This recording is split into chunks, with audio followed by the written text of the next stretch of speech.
ನಂದಿನಿ, ಈಗಲಾದರೂ ಅರ್ಥ ಆಯ್ತಾ ನಿನಗೆ? ಆ ದೇವರು ಮತ್ತೆ ಮತ್ತೆ ಅವಕಾಶ ಕೊಡಲ್ಲ.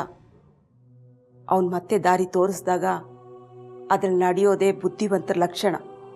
ಪರವಾಗಿಲ್ಲಮ್ಮ, ನಾನು ದಡ್ಡಿಯಾಗೇ ಇರ್ತೀನಿ, ಅದರಲ್ಲೇ ನನಗೆ ನೆಮ್ಮದಿ ಇದೆ. ಬುದ್ಧಿವಂತಲಾಗೋಕೆ ನನಗಿಷ್ಟ ಇಲ್ಲ.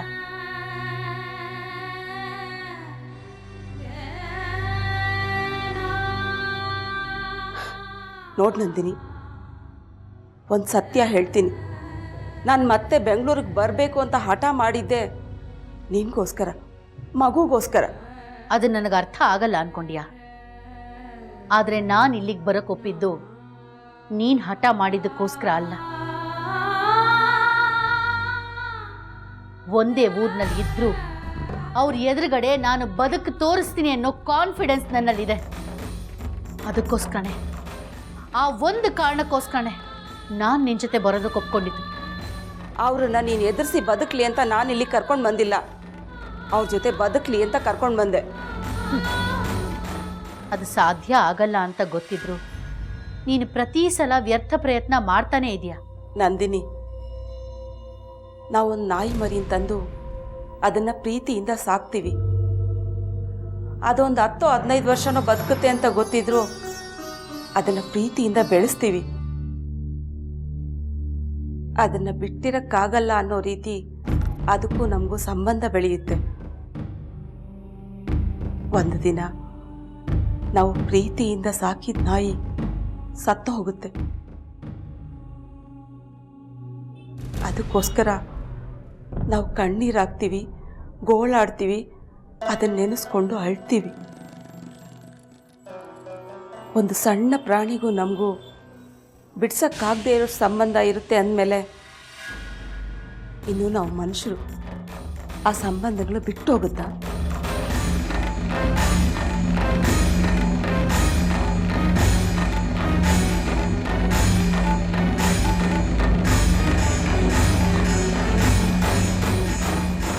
ಇರಬಹುದಮ್ಮ. ನಾವು ಸಾಕೋ ನಾಯಿ ನಮ್ಮ ಮನಸ್ಸಿಗೆ ನೋವು ಮಾಡೋದಿಲ್ಲ, ನಮ್ಮನ್ನು ಅರ್ಥ ಮಾಡ್ಕೊಳ್ಳುತ್ತೆ, ನಮಗೆ ಒಳ್ಳೇದಾಗಲಿ ಅಂತ ನಮ್ಮ ಮನೆ ಕಾಯುತ್ತೆ. ಅದು ಯಾವತ್ತೂ ಮನೇನಾಗಲಿ ಮನಸ್ಸನ್ನಾಗಲಿ ಒಡೆಯೋ ಪ್ರಯತ್ನ ಮಾಡಲ್ಲಮ್ಮ. ನಂದಿನಿ, ಇಲ್ಲಿ ಉದ್ದೇಶಪೂರ್ವಕವಾಗಿ ಯಾವುದು ನಡೆದಿಲ್ಲ. ಪರಿಸ್ಥಿತಿ ನಿನ್ನನ್ನು ಅವರಿಂದ ದೂರ ಮಾಡಿದೆ. ಇದನ್ನೆಲ್ಲ ಇನ್ನು ಎಷ್ಟು ವರ್ಷ ಅಂತ ಮುಂದುವರಿಸ್ತೀಯಾ? ಸಾಲದಕ್ಕೆ ಅವ್ರ ಮುಂದೆನೇ ನಿಂತ್ಕೊಂಡು ವಾದ ಮಾಡ್ತಿದ್ಯಾ? ಇದೆಲ್ಲ ಬೇಕೇನೆ ನಂದಿನಿ ನಿನಗೆ? ಏನಮ್ಮ ನಿನ್ನ ಮಾತಿನ ಅರ್ಥ? ನಾನು ಇಷ್ಟಪಟ್ಟು ಅವ್ರ ಜೊತೆ ವಾದಕ್ಕೆ ನಿಂತಿದ್ದೀನಿ ಅಂತನಾ? ನಾನು ಹಾಗೆ ಹೇಳಲಿಲ್ಲ. ಅವ್ರ ವಿರುದ್ಧ ನಿಂತು ವಾದ ಮಾಡಬೇಡ ಅಂತ ಹೇಳಿದೆ ಅಷ್ಟೆ.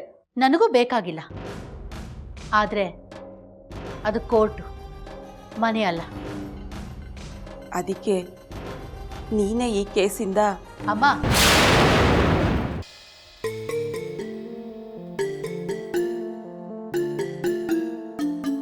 Open court.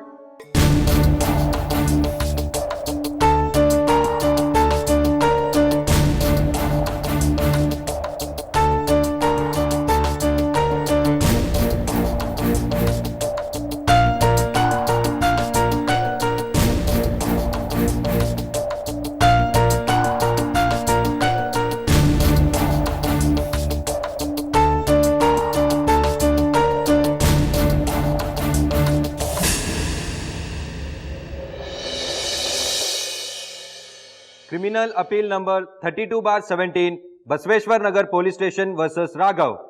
For evidence,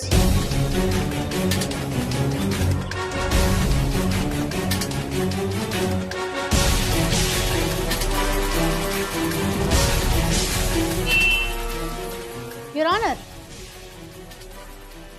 ನನ್ನ ಮೊದಲನೆಯ ವಿಟ್ನೆಸ್ ನಾರಾಯಣ ಸ್ವಾಮಿ. ರಾಘವ್ ಮತ್ತೆ ಶಾಂತಮ್ಮ ಮೀಟ್ ಮಾಡಿರೋ ಜಾಗದ ಹತ್ರ ಒಂದು ATM ಇದೆ. ಆ ATM ನ ಸೆಕ್ಯೂರಿಟಿ ಗಾರ್ಡ್. Yes, proceed.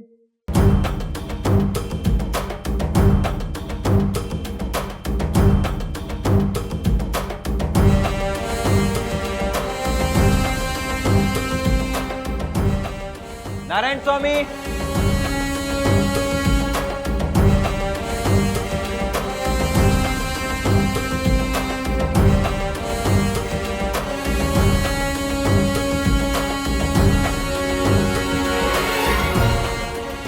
ನಮಸ್ಕಾರ. ನಮಸ್ತೆ ಮೇಡಮ್. ಏನು ತಮ್ಮ ಹೆಸರು? ನಾರಾಯಣ ಸ್ವಾಮಿ. ನಾರಾಯಣ ಸ್ವಾಮಿ ಅವರೇ, ನೀವು ಎಲ್ಲಿ ಕೆಲಸ ಮಾಡ್ಕೊಂಡಿದ್ದೀರಿ? ನಾನು ATM ಸೆಕ್ಯೂರಿಟಿ ಕೆಲಸ ಮಾಡ್ತೀನಿ ಮೇಡಮ್. ಯಾವ ATM? ಎಷ್ಟು ವರ್ಷದಿಂದ ಕೆಲಸ ಮಾಡ್ತಾ ಇದ್ದೀರಿ? ವರ್ಷಗಟ್ಟಲೆ ನಂಗೆ ಕೆಲಸ ಮಾಡ್ತಿಲ್ಲ ಮೇಡಮ್, ಕೆಲವು ತಿಂಗಳಿಂದ ಕೆಲಸ ಮಾಡ್ತೀನಿ ಅಷ್ಟೇ. ಮುಂಚೆ ಎಲ್ಲಿ ಕೆಲಸ ಮಾಡ್ತಾ ಇದ್ದೀರಿ? ಮುಂಚೆನೂ ಸೆಕ್ಯೂರಿಟಿಯಾಗಿ ಕೆಲಸ ಮಾಡ್ತಿದ್ದೆ ಮೇಡಮ್. ನಮಗೆ ಆಗಾಗ ಜಾಗಗಳನ್ನ ಚೇಂಜ್ ಮಾಡ್ತಾ ಇರ್ತಾರೆ, ಒಂದೇ ಕಡೆ ಪರ್ಮನೆಂಟಾಗಿ ಇರಿಸೋದಿಲ್ಲ. ಓಕೆ, ಅಲ್ಲಿ ನಿಂತಿದ್ದಾರಲ್ಲ ರಾಘವ್,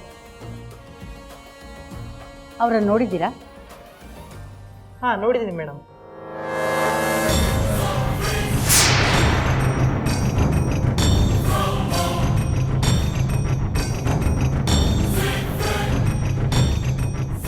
ಯಾವತ್ತು?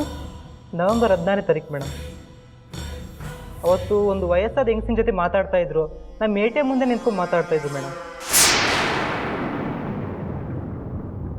ನಾರಾಯಣ ಸ್ವಾಮಿ ಅವರೇ, ನಿಮಗೆ ಟೈಮ್ ಏನಾದರೂ ನೆನಪಿದೆಯಾ? ಸುಮಾರು 9-9:30 ಇರ್ಬೋದು ಮೇಡಮ್.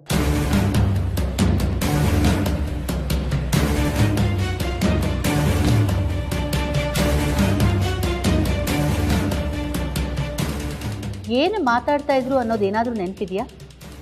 ಏನು ಮಾತಾಡ್ತಾ ಇದ್ರು ಅಂತೇನೋ ಗೊತ್ತಿಲ್ಲ ಮೇಡಮ್, ಆದರೆ ಸ್ವಲ್ಪ ವಾದ ಮಾಡ್ತಾ ಇದ್ರು ಇಬ್ಬರು.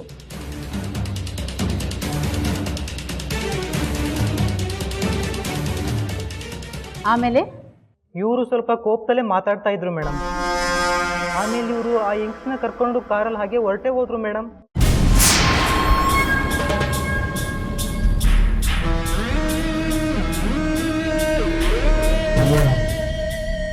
kindly note down this point, Your Honor.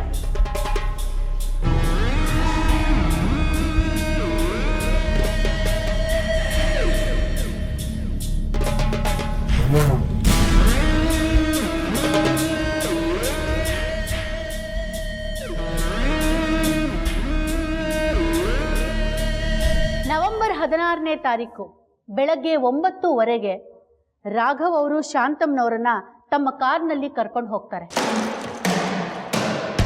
ಅದಾದ ಮೇಲೆ ಶಾಂತಮ್ನವರು ಯಾರ ಕಣ್ಣಿಗೂ ಕಾಣಿಸೋದಿಲ್ಲ.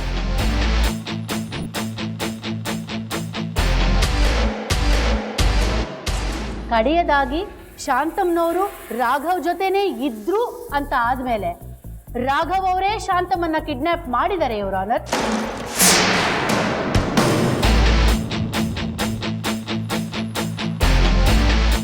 That's all, Your Honor.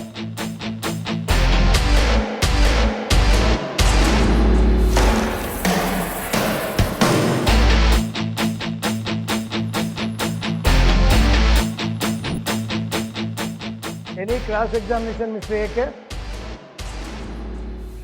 ಇಲ್ಲ ಮಹಾಸ್ವಾಮಿ, ಯಾವ ಕ್ರಾಸ್ ಎಕ್ಸಾಮಿನೇಷನ್ ಇಲ್ಲ. ಅವತ್ತಿನ ದಿವಸ ರಾಘವ್ ಅವರು ಶಾಂತಮ್ನವ್ರನ್ನ ಕಾರಲ್ಲಿ ಕರ್ಕೊಂಡೋಗಿದ್ದು ನಿಜ. I agree. Okay. Next session on 27th.